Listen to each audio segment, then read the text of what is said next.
അടിയിലൊരു ആവശ്യത്തിന് വന്നപ്പോൾ ഇവിടുന്ന് ഇപ്പോൾ എന്താ കഴിക്കാമെന്ന് വിചാരിച്ചു. അപ്പോൾ എന്തായാലും ഹെൽത്തി ഓപ്ഷനാണല്ലോ നമുക്ക് എവിടെ പോയാലും തിരഞ്ഞെടുക്കേണ്ടത്. ഇപ്പോൾ തടിയൊക്കെ കുറച്ച് കുറഞ്ഞ് വരുന്നുണ്ട്, ബോഡി റെസ്പോണ്ട് ചെയ്യുന്നുണ്ട്. അപ്പോൾ ഇന്ന് രാത്രി കുറച്ച് കഴിക്കണം എന്ന് വിചാരിച്ചപ്പോൾ വല്ലാണ്ട് അങ്ങ് വിശന്ന്. അപ്പോൾ എന്തെങ്കിലും കഴിക്കണം എന്ന് വിചാരിച്ചിട്ട് ഞാൻ ലാസ്റ്റ് എന്ത് ചെയ്ത്, അവിടെ കണ്ടപ്പോൾ എനിക്ക് ഹെൽത്തി ആയത് സ്വീറ്റ് കോണാണ് തോന്നിയത്. സ്വീറ്റ് കോൺ മറ്റേ കോണിനേക്കാളും കുറച്ച് കലോറി കൂടുതലാണ്. അപ്പോൾ ഞാൻ എന്ത് ചെയ്തു, അതിൻ്റെ ഒരു മീഡിയം സൈസിലുള്ള സ്വീറ്റ് കോണാണ് വാങ്ങിയത്.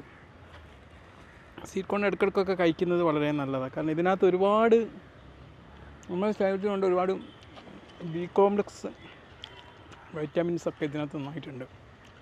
ബി കോംപ്ലക്സ് വൈറ്റാമിൻസ് ഇവിടെ ഇരിക്കാൻ സൗകര്യമല്ല. ഇനി ആരും ഞാൻ ഇരുന്ന് കഴിക്കാത്തതെന്നൊക്കെ പറഞ്ഞു വെറുതെ പറയണം. നമ്മൾ വീഡിയോ ക്രിയേറ്റ് ചെയ്യുമ്പോൾ അത് പോസിബിളാണ്. Okay, vitamin A, B, C, പ്രത്യേകിച്ച് ബിയിൽ തയാമിനും ഫോളേറ്റും നന്നായിട്ട് അടങ്ങിയിട്ടുണ്ട്. ഇപ്പോൾ ചിലപ്പോൾ ഗർഭിണികൾക്ക് അത്യാവശ്യം എന്ത് വേണ്ടി വരും, ഈ ഫോളിക് ആസിഡ് കുട്ടികളെ ഡെവലപ്മെൻറ്റിനൊക്കെ ആവശ്യമുണ്ട്. അപ്പം അവർക്കൊക്കെ കഴിക്കാൻ പറ്റുന്ന നല്ലൊരു ഓപ്ഷനാണ് കേട്ടോ. ഇതിനകത്ത് പിന്നെ ഏതൊക്കെ മിനറൽസ് അടങ്ങിയെന്നറിയാം. മെഗ്നീഷ്യം, ഫോസ്ഫറസ്, പൊട്ടാസ്യം, മൂന്നും നമ്മുടെ ശരീരത്തിന് വളരെ ആവശ്യമാണ്. പൊട്ടാസ്യം നമ്മുടെ ഹൃദയത്തിന് ആവശ്യമാണ്, മെഗ്നീഷ്യം നമ്മളെ എല്ലിനും ഇതിനൊക്കെ ആവശ്യമാണ് അല്ലേ. പിന്നെ നമ്മളിൽ പ്രായമായാലും ഉണ്ടാകുന്ന പ്രശ്നങ്ങൾ തടയുന്ന ആൻറ്റി ഓക്സിഡൻറ്റ്സ് ല്യൂട്ടീനും സിയാസാന്തീനും ഒക്കെ ഇതിനകത്ത് നന്നായിട്ടുണ്ട്. ല്യൂട്ടീൻ കഴിച്ചിങ്ങനെ ചവച്ചുകൊണ്ടിരിക്കുമ്പോൾ തന്നെ നമുക്കതിന് നാരൊക്കെ ഉള്ളിലെത്തുന്നതിൻ്റെ ഒരു എഫക്റ്റ് ഇതിലൂടെ കിട്ടുന്നുണ്ട്. ഇതിൻ്റെ ആരോഗ്യത്തിന് വേണ്ട ല്യൂട്ടീനും സിയാസാന്തീനും നമ്മുടെ കണ്ണിൻ്റെ ആരോഗ്യത്തിന്, നമ്മൾ തിമിരം വരുന്നതൊക്കെ തടയാൻ, കുട്ടികൾക്കൊക്കെ പിള്ളേ കുറച്ച് കഴിഞ്ഞാൽ തിമിരം വരുന്നതൊക്കെ തടയാൻ സാധ്യമാകും.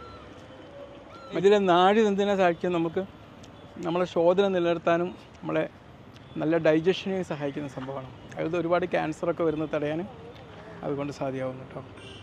അടിക്കാൻ എന്ത് ഭക്ഷണം കഴിച്ചാലും നമുക്ക് അതുകൊണ്ട് എന്താ ബെനിഫിറ്റ് എന്ന് പറഞ്ഞാൽ നമ്മുടെ ഹൃദയത്തിന് ഉപകാരം വരുന്നത് എന്താ, അത് കൊളസ്ട്രോൾ കുറയ്ക്കുകയും ബ്ലഡ് പ്രഷർ കുറയ്ക്കുകയും ചെയ്യും എന്നുള്ളതാണ്. ഓക്കെ, തീർച്ചയായിട്ടും നമ്മൾ അത്ലറ്റിക്സിനൊക്കെ കുറച്ചേരം എനർജി കിട്ടണമെങ്കിൽ വേണമെങ്കിൽ നമുക്ക് നല്ല കാർബോഹൈഡ്രേറ്റ് അടങ്ങിയ സാധനമാണല്ലോ. അപ്പം ഒരു എനർജി ബൂസ്റ്റ് ഇമ്മീഡിയറ്റ് ആയിട്ട് കിട്ടാനും നല്ലതാണ്. പിന്നെ ഇതിൽ വൈറ്റമിൻ സി ഒരു ഇമ്മ്യൂണിറ്റി ബൂസ്റ്റ് ചെയ്യുന്ന സാധനമാണ്. പിന്നെ ഞാൻ പറഞ്ഞല്ലോ സ്കിൻ ഹെൽത്തിന് സഹായിക്കുന്ന ഒരുപാട് വൈറ്റമിൻസ് ഉണ്ട് ഇതിൽ.